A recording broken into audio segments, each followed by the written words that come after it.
I'm Rosalind Princely.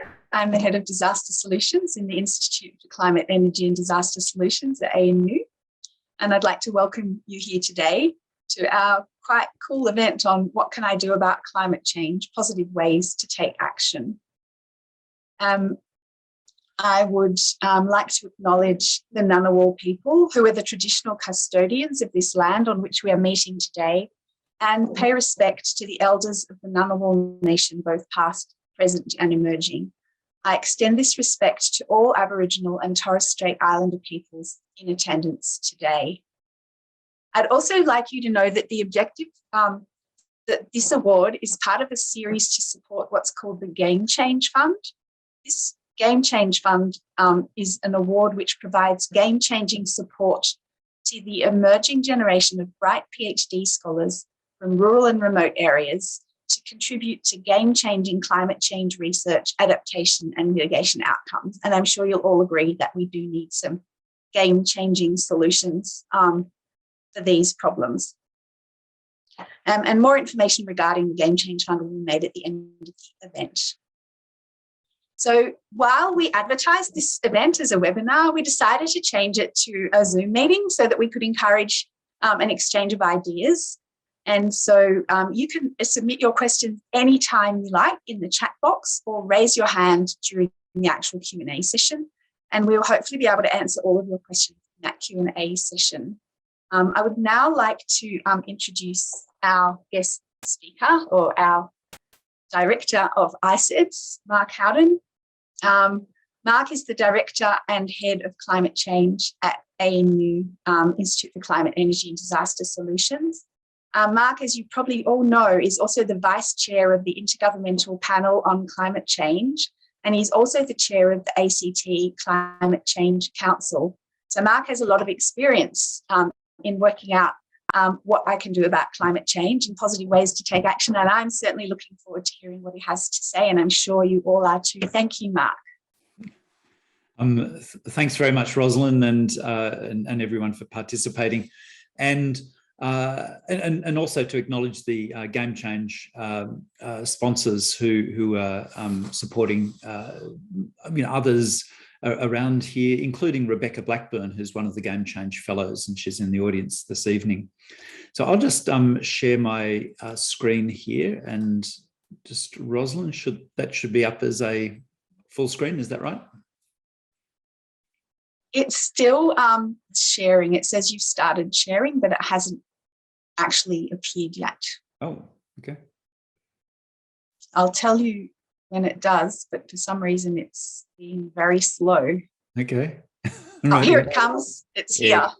Excellent. That's good. Just took a little while to get down the train tracks. So today what I'm going to cover is, to many of you, I don't think is probably going to be a huge amount of surprising information, but I think it's just putting it in a context that brings together a series of actions that we as individuals can take. And the sort of question that I'm asking is, how can we take action that prevents us going into a future that we don't want? That's the picture there. And so for me, there's some really fundamental questions which relate not just to individual action, but to larger scale action, and I'll get to those. So for the moment, I'll focus on individual actions and particularly addressing greenhouse gas emissions.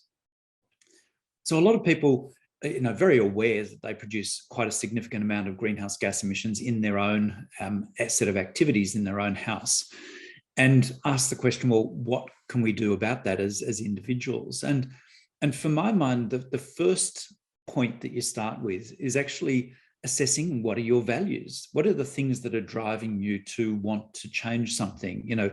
Is it about concern for the future and future generations? Is it an environmental ethic? Is it an ethic of self-enhancement? Is it about saving money and doing things better, more cleanly around your place? And so I think importantly is you actually need to look inwards before you start to look outwards. And so that's about assessing what it is that's driving you, because that will then tell you what are some of the things which are important to you that you can then act on. I think the second step is actually saying, well, what is my greenhouse gas footprint, or that of my family, or maybe that of my workplace, or whichever sort of scope you're looking at. And there's many different tools available on the web that will enable you to do this, looking at things like household energy use and travel and food and other greenhouse gas emission sources. I think really importantly, you need to look at your resources and constraints. So for example, if you're a renter in a property, your set of options may be quite different from someone who owns a freestanding house. And so you need to understand what your resources and constraints are so you can filter your searches appropriately. And then it's what I think of as, what are some of the things on your decision horizon? So what are some of the things that are coming up for you that it might be really important? Are you looking to, build a new house? Are you looking for travel overseas or go for a holiday? Are you looking for significant purchases of white goods or similar things? And so, what are the things that are on your horizon that you can start to be informed about? And without wanting to go into great detail about this, I'll run over a few different elements of this. And one of the key ones is what we do with our houses and our housing. So the things we do in our houses, because that's actually a big part of the greenhouse gas emissions profile across the globe. And so when we look at houses in a place like Canberra, which is hot in summer and cold in winter, first cab off the rank is pretty much insulate to the max you can. It pays to insulate both in money terms, in greenhouse gas emission terms, but also in comfort terms. And,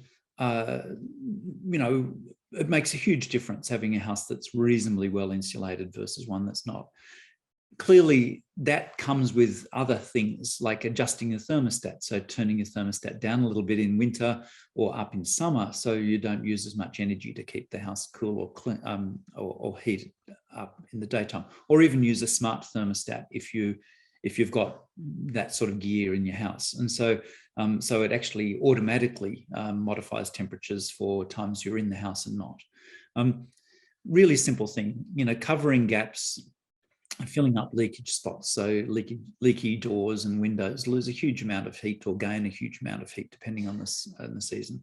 An obvious one is LED lights, which are a much better proposition these days than your old lighting systems, even though they can give different quality of lights and you might need to change your light fittings, but they save you huge amounts of money in the long term and you can save huge amounts of energy. Obviously, if you're in the right position, you can. Solar PV and batteries, maybe batteries, but putting solar PV on your roof is almost like a no-brainer here in Australia. And that's why, 1 million houses plus now have them on their roofs. Take yourself off gas, move to electric wherever you can. So cooking, heating, water are all often gas-fired here in Canberra, but they can all be electric-fired. And these days, very efficiently so. Induction cooktops are a fantastic experience. If you've ever used one, it's very hard to go back to anything else. And use natural services as well, like drying your clothes outside, or on a line or on a clothes horse. And all of these things not only save you money, but also give you a healthier environment. So your gas cooktop not only generates greenhouse gases, it generates particulates like PM 2.5, really tiny particles, which are actually problematic in terms of ongoing health. Of course, shorter showers, hard to tell a teenager that, but it's a good thing to do, water efficient shower heads and water efficient toilets, because every time you flush the toilet or have a shower, essentially what's coming out, that water is essentially embodied energy. So finding ways to reduce that is a really straightforward way of reducing the total greenhouse footprint around our systems. If you're in the housing market for an existing house, buy a higher Energy Star house. There's already a premium on houses which have more Energy Stars than lower. So if you do buy that house, upgrade it because you can sell it more. It's your biggest asset, capitalize on that. And if you're building a house, these days you can go for a net zero or a below zero energy building across the lifetime of the house. So the average Australian house will generate something like 500 to 700 tons of carbon dioxide equivalent just during its construction, and a lot more during its operation.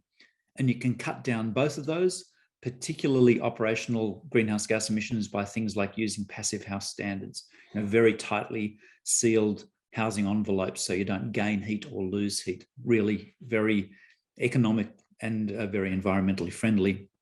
And if you're renovating, renovate with care. It's very easy to make some really big bungles when you renovate in terms of energy efficiency and greenhouse gas consequences.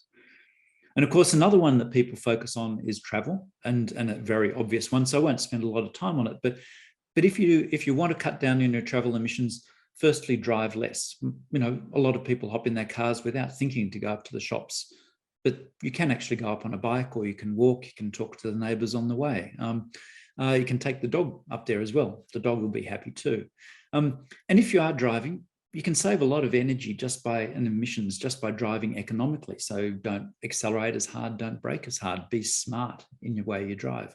If you can afford it, get an EV. Electric vehicles over their life are already cheaper than a petrol car, and they're getting cheaper day by day as petrol prices go up and as electricity becomes more renewable. You're going to reduce your greenhouse gas footprint. And if you do have to travel, make it more meaningful. So combine multiple things in a trip. So you actually do, in a sense, defray the cost, the greenhouse and other costs of travel when you're doing it. Of course, for a lot of Australians, being a long way from any other country, flying is almost like a national pastime. It was before COVID. We can fly less, but even if we fly, we can actually reduce the greenhouse gas emissions significantly. Simply by choice of plane, you can save more than 30% of your greenhouse gas emissions going to a particular destination. If you choose a modern plane, like an Airbus A350 or a Boeing 787, you significantly reduce your greenhouse footprint compared with alternatives. And of course, there's active travel, bicycles, e-bikes, and public transport. Now, we couldn't actually go past mentioning food, because it's often the first thing people think about when you have a conversation about reducing individual footprints. And it's very, very clear that you can choose healthy diets, sustainable diets, which have very, very different greenhouse gas footprints. This is one particular graph of this, but there's many which are available from the science literature. And what it shows is different types of diets, and different dietary components like beef, lamb, prawns, etc., down to peas and nuts down the bottom, have very, very different greenhouse gas consequences. And the reason why I like this particular presentation, it doesn't show that there's a single greenhouse gas associated with, say, beef that you can consume, but you can have beef which has a much bigger footprint, and you can have beef which has a much lower footprint. And so increasingly what we should be demanding is identification of those greenhouse gas footprints so we can make informed purchasing choices. And those purchasing choices are expanding all the time. So one example, of course, is the plant-based meat alternatives, Impossible Burger being one of them. And when we look at the life cycle analyses of those, is that those significantly reduce the water consumption, the land consumption, and the greenhouse gases produced per serving of these alternative products. And as long as you can convince the kids that this is actually edible, you can actually make a good option there. Now, these low greenhouse gas diets, the ones with more legumes and nuts and similar things, are not only much lower greenhouse gas footprint, but they're often much healthier as well, and often also significantly cheaper. So if you actually look at this graph down the bottom right-hand side, what that shows is different diseases like type 2 diabetes, cancer, coronary disease, and all-cause mortality against 3 diets. This is an American study, so these are measured against the standard US diet. And you can see that in all cases, there's very, very significant reductions in these key diseases if you actually go to, say, a Mediterranean or a pescatarian or vegetarian diet. So really significant reductions in disease load associated with that. And of course, it's not just the food we eat, but the food we don't eat. So it's the incentive to reduce waste and reduce our greenhouse gas emissions in that way. And I suggest don't compost. If you can, get some chickens and feed the compost scraps to your chickens. And so you actually feed those, your scraps to the chickens, you get your eggs back. So it means you don't have to buy those eggs with all of the issues associated with some production of eggs. And then you can actually take the soil from the chicken pen and put it over your veggie patches and get the nutritional benefits from that. So you get an added benefit by going down the chook pathway rather than the compost pathway. Now, things that often people don't really focus on strongly is shopping. I suggest shop like a hobbit. Just don't eat like a hobbit with, second breakfasts and, morning tea and second lunches, etc. A hobbit sort of approach is about quality, not quantity. It's about really focusing on the things that add value to your experience rather than the total amount.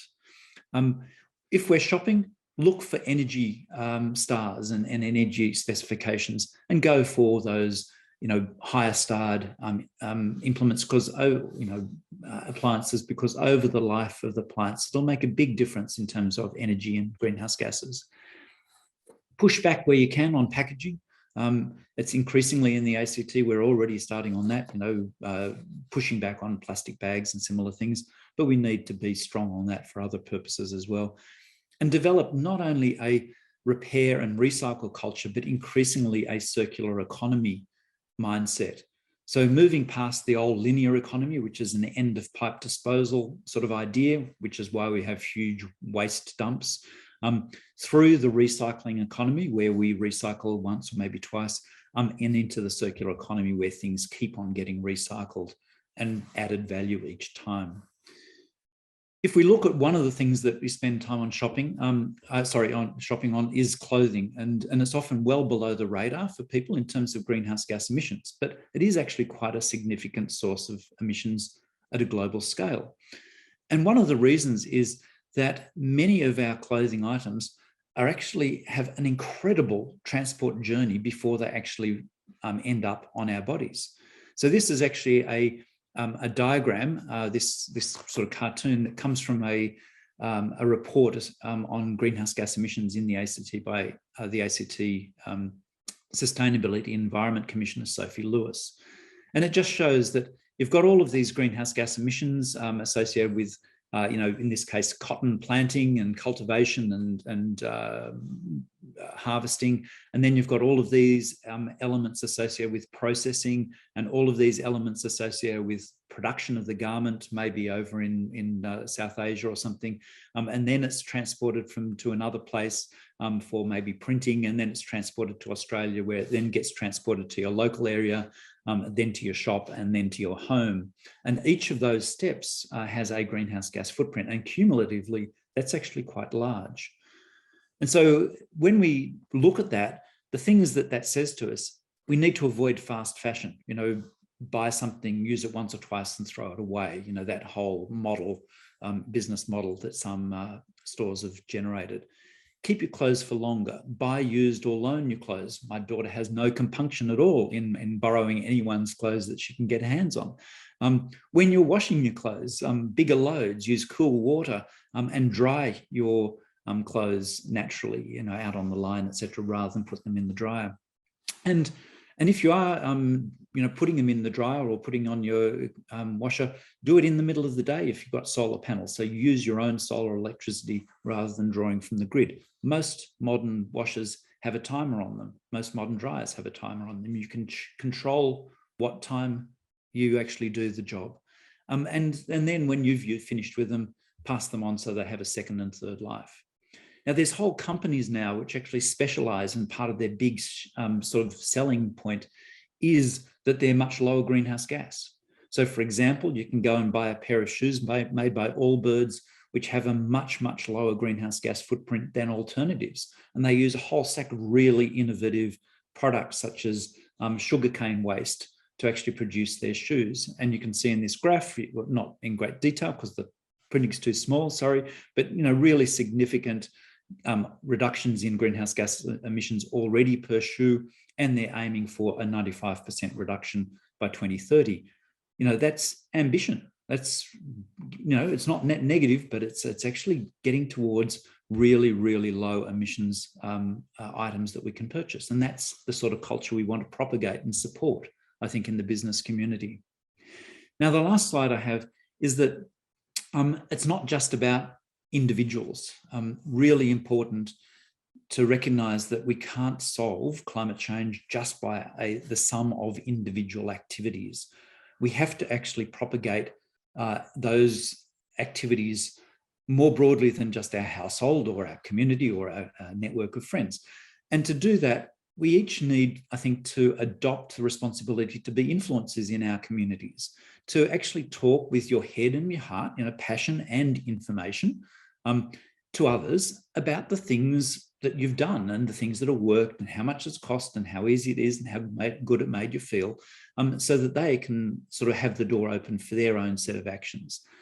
Widen your audience. Just don't talk to the people who are already self-selected, like probably the people in this audience that I'm talking with now, but actually expand it. Talk to your neighbours who you might think have different views on this. When we're talking about climate change, we do have to emphasise urgency, because we haven't got a lot of time before we hit 1.5 degrees. We haven't got a lot of time before we need to be well on the way to net zero, and if we're to achieve the Paris Agreement temperature goals. And we need to emphasise integration. Like, it's not actions in isolations, it's actions and policies in packages, which actually really count. And along those lines, instead of just focusing on individual action, even though that's important, as individuals, we should push up the chain, up into the governments through elections, which we've just had, and say, climate change is important. We want more action and we want it now. And push up into the business community and say, I'm not buying your product until you can tell me why I should in terms of greenhouse gas emissions. I want labelling, I want responsible provenance of that. So it's not just lowered greenhouse gas emissions, but looking for co-benefits in terms of social benefits as well. And push up to, say, the investment community, superannuation and banks, and say, we want better, we want more sustainable, we want evidence that you're actually doing what we're doing at home, but in your business. And lastly, be kind to allies. Not everyone's going to be doing this in the same way or for the same reasons that you are, but they're still valid. And we can still learn from those different experiences. And so we actually need to respect and acknowledge those differences and those different ways of approaching this, because this issue is so complex and so broad that it needs many voices and many different types of actions to solve.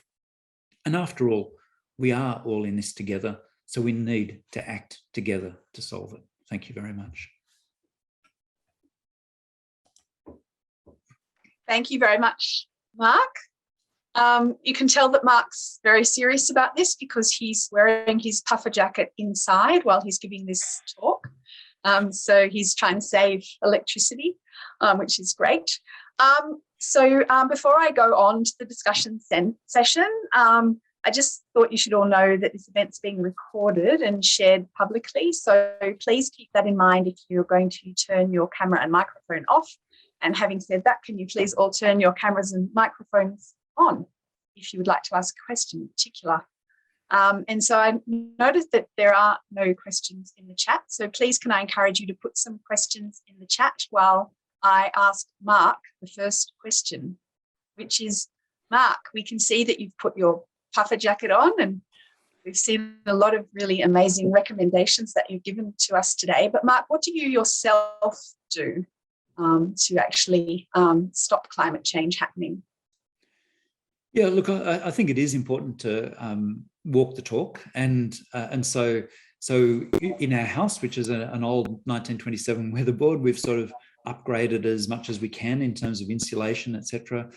We've got 28 solar panels on our roof. We've got a battery, a significant size battery, so that we're self-generating as much electricity as we can, and all that within the constraints of a heritage house. We've also got an electric vehicle, so we run that again as much as we can off the self-generated electricity.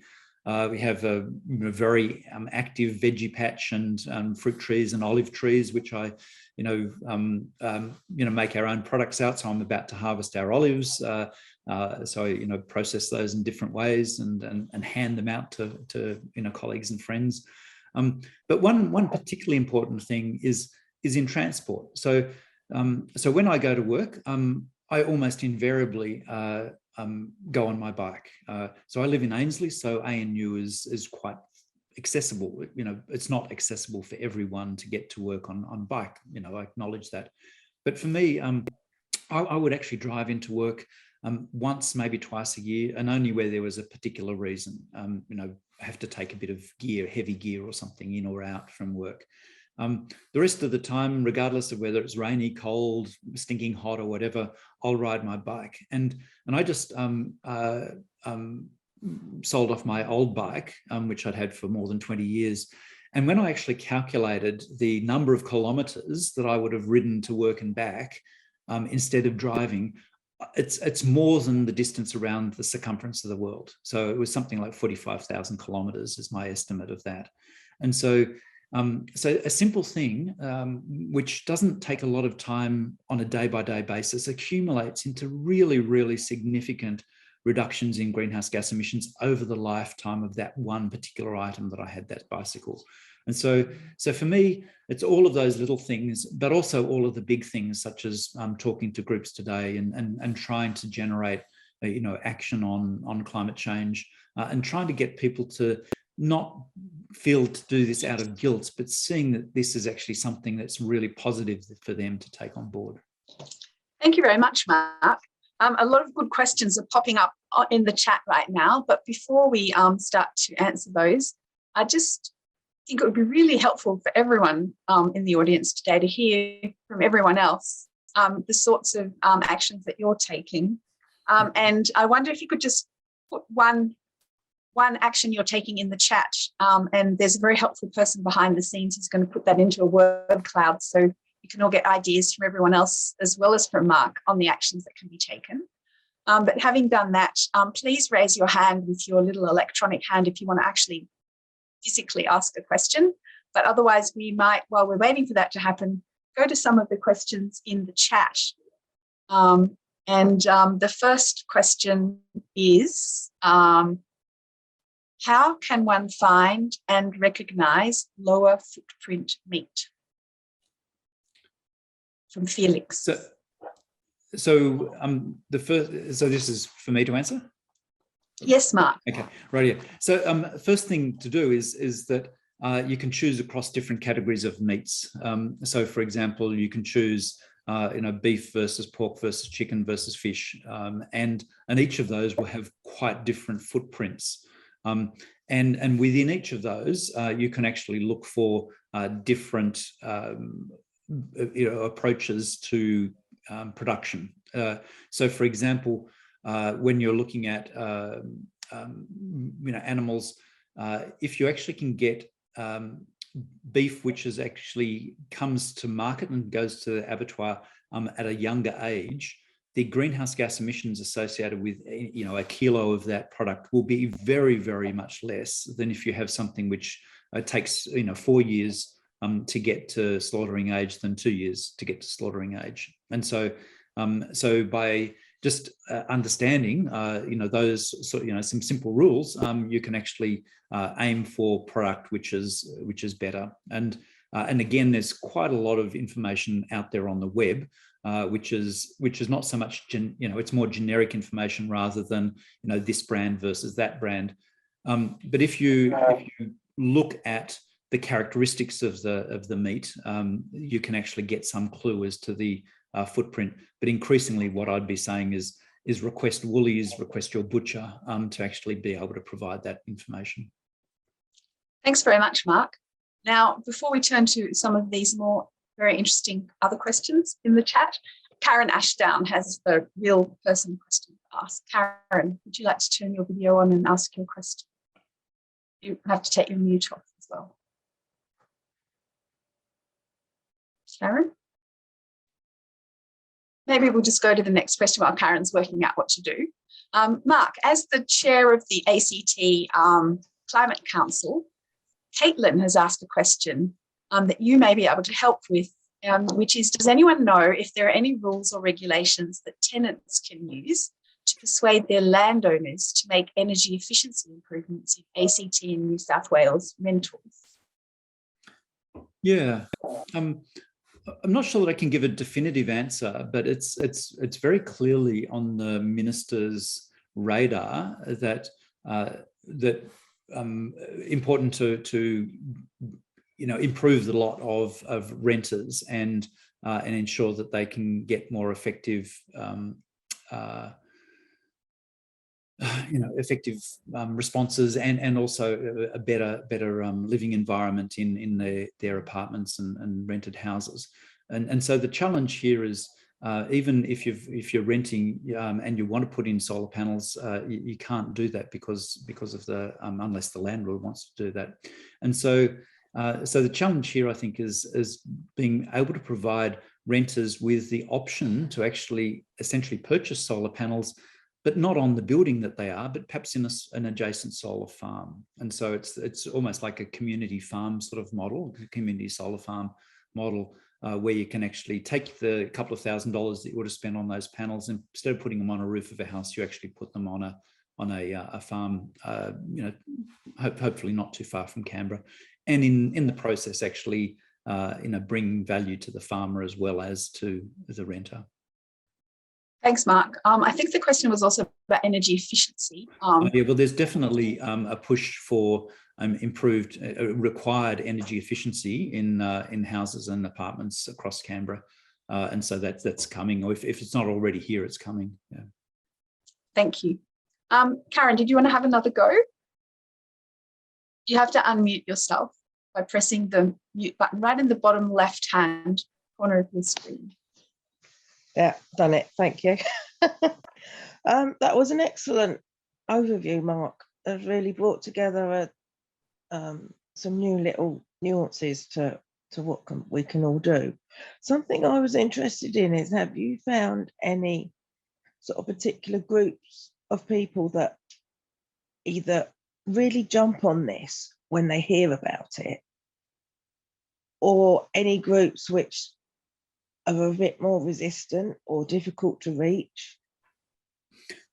I can think of a few political parties who have demonstrated a bit of resistance, but I think there is an element of self-selection that goes on. So for example, it's likely that the people in the audience here have already sort of somewhere on the journey, towards reducing their own greenhouse gas footprints, and so you do tend to get that.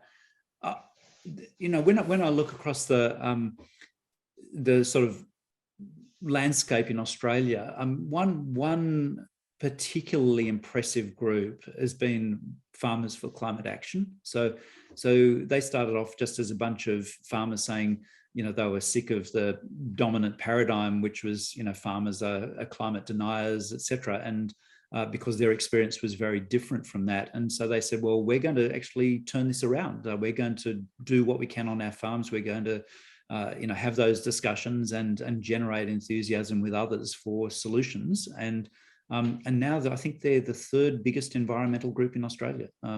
So they've grown so quickly and with incredible political influence because they come from electorates where often those voices previously weren't heard. So it's an example, I think, where a few dedicated people with good information can go out to a community who a priori were pretty resistant to the messages and actually have huge impact.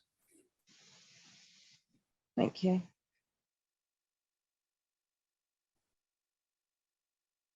You're on mute, Ros. Sorry. Thank you, Karen. Karen's been very brave and actually asked a question in person, and that was really helpful to see your face. We've made this a Zoom session so that people can show their faces and ask questions. There are some fantastic questions in the chat, but it would be lovely to see some people as well. So if you have any questions, please raise your hand and I'll be sure to get to you very, very soon. I'd like now to turn to a question from Michaela. Michaela has said to you, Mark, referring to your comment on pressing banks, superannuation, ANU, etc., on climate responsible investments, what is your advice on the way to go about this? Yeah, depends on the entity, but and your own particular position. But one way is, say, where you're looking at, banks and big companies, is to buy some shares in that and then vote. And so So, raise your concerns at the annual shareholders meeting. And so you send those messages, and there's an increasing wave of shareholder activism, it's called, or shareholder, drive for change, which ranges from sort of mum and dad's investors up to the Mike Cannon-Brookes type people with billions of dollars to invest.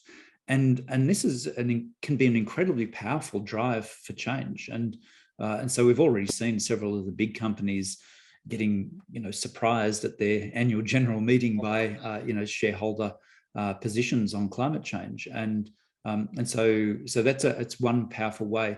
Another way is, say, within your superannuation, you can actually often select the type of investment. So you can, go for more conservative investments, or you can go for environmentally responsible investments. And there's different categories depending on which super fund you're with. Tick the box on that one, because often the returns are no worse and sometimes better than your standard conventional investments, but it sends a very strong signal that you want ethical investment, you want environmentally responsible investment, and similarly, just send messages if you're looking at buying a particular product and you like the product, but you're not, except for the environmental performance. Write to the manufacturer and just a quick letter that's saying, send it to the managing director and say, you ticked all the boxes, but your environmental performance is woeful. Until you fix that, I'm not buying your product. And, the message will get through pretty quickly. Thank you very much, Mark. We now have a question from a real person. I'm guessing he's called Ray because it's from Ray's iPad. Ray, would you like to ask your question? Yeah, thanks for that. And hey, Mark. Probably two questions and sort of similarly related. The first one is the cost of producing an electric car from a climate impact perspective, how much does that outweigh the benefits of using an electric vehicle? And then similarly with solar panels, is there a sort of a climate hangover with solar panels when they come to their use-by date? Yeah. Look, I'll deal with the second one first because I was actually just writing something on that today. So, you can look at this in different ways. So you can look at the energy payback period. So, how much energy is used to generate a solar panel, to make a solar panel, and then how much does it generate over its life, or how many years does it take to recoup that energy lost? And what we actually see is an exponential decrease in the payback period, or the amount of energy, embodied energy in the solar panels. And so it's a bare fraction of what it used to be.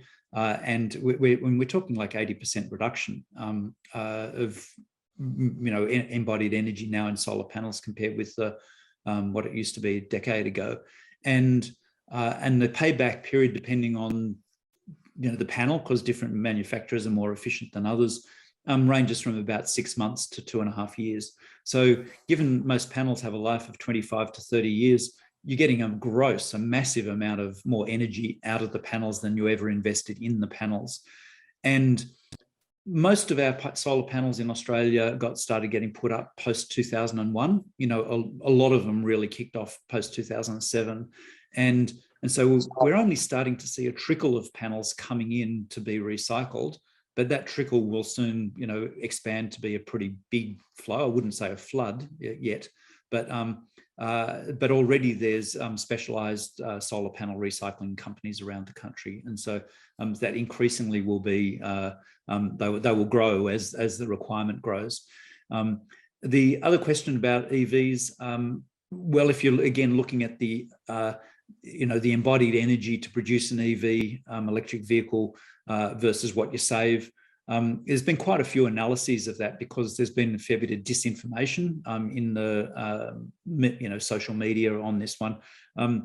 But over a normal lifetime of a vehicle, you're way ahead with an electric vehicle, and you're not only ahead in terms of greenhouse gases, but you're way ahead in terms of dollars. So lifetime costs, there was a study I saw just the other day, lifetime costs of say a delivery van in Europe, you're already saving 25% for an electric van versus a diesel van, and that's coming down very quickly. So So, you know, it makes a lot of sense to go electric these days. And not so much for a car that doesn't have many kilometres per year, but for a car that does a reasonable number of kilometres, electric is just so much better. Almost zero maintenance, you know, almost zero refueling costs, and it's a fantastic driving experience. Thanks, Mark. I agree. Driving an electric car in Canberra's got a lot of good things going for it. We do have a real person. In fact, it's Rebecca Blackburn, who has a question. Rebecca, would you like to ask your question? It's actually not a question. I hope you don't mind. I just wanted to add a couple of comments to Mark's talk. So firstly, with regarding I put a link in the chat regarding renovations and building new homes. There's a fantastic guide produced by the government called Your Home Guide, and they've just updated it, and it's full of the latest information on how to do that. So that's worth looking up. Social norms. So Mark mentioned the significant importance of influence, and I just wanted to reiterate that what you do influences not just your friends and your family, but it can expand far beyond that into your neighborhood. So there's a great study of installation of solar panels, and you can see how it's just, you get this dispersion of solar panels around the first solar panel that was installed. So it's a really good example of how what we do influences other people, and particularly with visible things like solar panels and electric cars, but also our diet. You know, every time we order at a restaurant, every time we host a meal and we produce vegetarian food or that kind of thing, we influence other people. Another one I want to mention was the grants in the ACT.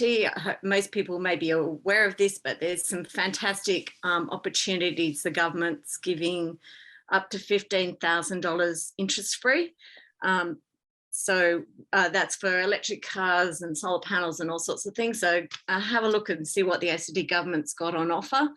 And the other one thing I wanted to mention, which again Mark mentioned, which is Electrify Everything. So if anytime you have to change something like your hot water, your fridge, well, your fridge is already electric, but your hot water, your stove,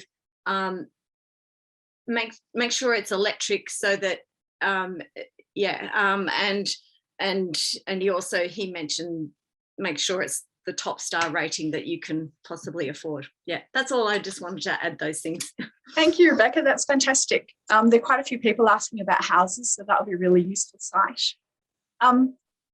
Mark, Penny Brothers has asked a question. The predominant economic paradigm is growth.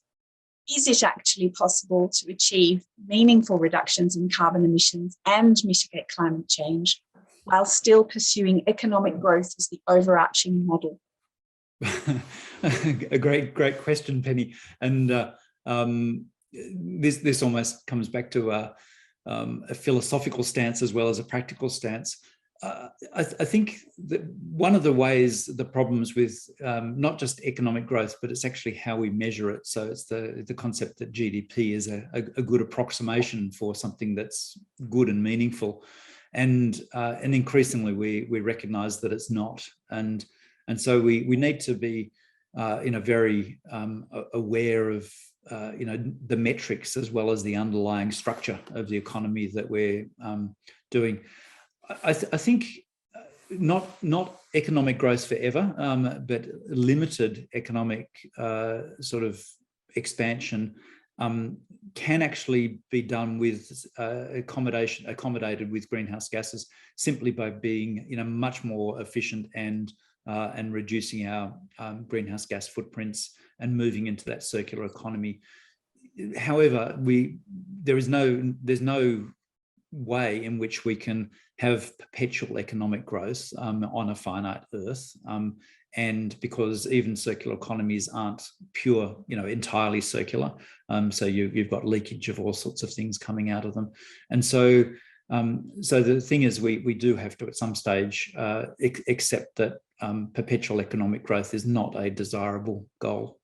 So we can have growth in value of things. So we can have growth in quality of life, an improvement in quality of life. But that's often measured in a different way and thought of in a different way. And I think increasingly that's where we should be going as a society. It's not more stuff, but it's actually better stuff and better quality of life. Thank you, Mark. We have quite a few people that have put some very interesting actions that they've taken into the chat, and I highly recommend you have a look if you want some ideas. While you're looking, I will ask the next question, which is again from Karen Ashdown. There are many carbon calculators online. Are there any that you would recommend, or any which you feel are not helpful? I'm in the UK. I don't know. No, I don't know. I've never done a survey of these and used them consistently across this, so I'm not in a position to recommend that. There was a show on Australian TV called Planet A, Fight for Planet A, I think it was, and on that they'd actually done some assessment of calculators for ease of use and robustness, and so perhaps look at that show and look at the calculators that they recommended. Thanks. I am very interested to hear about Tim's worm farm dog poo composter. How many people with dogs would like something like that? Certainly not anything I'd ever heard of. Perhaps, Tim, you can tell us how good it is. And Nick's been very busy harassing politicians and banks and buying certified offsets and scrapping his gas guzzler 4WD. Oh, hang on, I'm not sure about that, what that means exactly. Yeah, there's a lot of good suggestions here. And so there's a question down here which I thought, Mark, you might be able to answer, given your position on you might have heard about this in your chair role on the Canberra Climate Change Council, which is how can the light rail to Woden be justified with the latest technology available? And this is from Ian. Yeah, look, I'm not sure that that this is essentially a sort of scientific decision. There's lots of other things that come into that, and I think this is probably a question that's best directed to the ACT government politicians rather than me. What at the Climate Change Council, what we do is we advise the minister on a range of different topics, and these are quite variable. They range from what are the implications for trees across the landscape? How can you include the social cost of carbon in government activities to drive down greenhouse gas emissions, and similar things, and so any discussions on the light rail, if they were dealt with by council, were well before my time in the council, so I just wasn't party to them. So I'm not sure that I'm able to comment on. I am aware that there are alternative technologies. One of them is a technology called trolley buses, which is essentially something that looks like a tram but runs on the road. So it's got soft wheels, not metal wheels, and there's trolley bus arrangements in various cities around the world, which I've seen, which work really well. Some of them have, the bus stations actually have big recharges. So when the bus parks, to pull on passengers come off and on, they just have a couple of big bars which sort of lock onto the roof, and they do a rapid recharge while the bus is just, taking people on and off. And then off it goes to the next station where the same thing happens. And that's just par for the course. You can go to a place like Barcelona or Montreal and see that happening. And to me, that's a really nice sort of technology, because it means you don't have to have overhead wires, you don't have to rip up streets and put in rails, because your trolley buses can actually use the existing infrastructure, as long as you put in those, at the station recharge points. And so I think we should be looking at alternative technologies. Thanks, Mark. We do have another transport-related question from Michelle Smith. Transport is a huge proportion of our carbon footprint. What do you think about carpooling, especially for regular and predictable trips like a journey to work? We could have 4 or 5 people in each car instead of one. Look, yeah, so transport is about 15% or 17% of our greenhouse emissions, and light vehicles like our cars are about 2/3 of that or thereabouts, and so it is a big part of our total. In terms of carpools, I would have thought that social media was a great mechanism to actually make that happen. And you could see setting up a carpool where effectively the drivers and passengers were star rated by each other, and you could pick up people, say I'm only picking up someone who's 4.5 stars or higher, or I'm only going to get a drive with that sort of thing, and you could actually, I think, create a pool system quite effectively there, particularly where you've got common locations. So a lot of people in Canberra will go to Civic or to the government triangle, on their daily commute, and so you've got some key places where you could probably make something like that work. So I'd push it back and say, there's potentially a great opportunity. How do you make that happen? Thanks, Mark. And Caitlin Sears has a suggestion that would even add to that, where she offsets her car travel using something called Go Neutral. And there's a link to that in the last item on the chat if people are interested in offsetting their car travel. And given that we don't really have enough time for another question, I might just quickly ask you to look at the chat to see some of the other ideas that people have had. So Holly Jones has said, if you're lucky enough to have had the resources to make an investment in an EV, e-bike, induction stove, let your friends and family test and try them. A good way to let people try. Ask questions, get comfortable with new ideas and tech. In my experience, it works. And so other people are giving gifts, such as keep cups and beeswax paper and reusable straws as a way of influencing others in a positive manner. So we might now thank everyone for their questions and thank Mark for his responses, and move on to introducing Tim Langford, who is a development officer from the ANU College of Science Advancement. And Tim's going to give us more information about the Game Change Fund.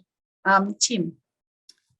Thanks, Rosalind, and thanks, Mark. And I should say thanks to everyone for some wonderful and in some instances really creative suggestions on how to make a difference on an individual level. So I can't comment yet on the dog poo composting worm farm because I'm picking it up tomorrow, and perhaps I'll be able to update folks at the next webinar. But what I'd just like to say, and again, thanks also, given how many good suggestions and how many questions are coming through, thanks for cleaving out some time for me to say this, but it is important. I've had a wonderful and very gratifying experience working with the donors to this particular Game Change Fund, which supports PhD scholarships at the Institute. And it's what I'd like to say is in response to all these good ideas that are coming out, the ANU fundraisers, of which I am one, are open to good ideas. We like to bring a creative approach to matching up motivations of donors with existing areas of need. And so I'll just add one thing to the myriad wonderful suggestions that we've heard today, is that the other way people can help and people can make a difference is by supporting funds such as the Game Change Fund, getting more PhD scholars into the Institute, filling really, really crucial areas of research that need some new blood and some new thinking. And on that note, and given that it's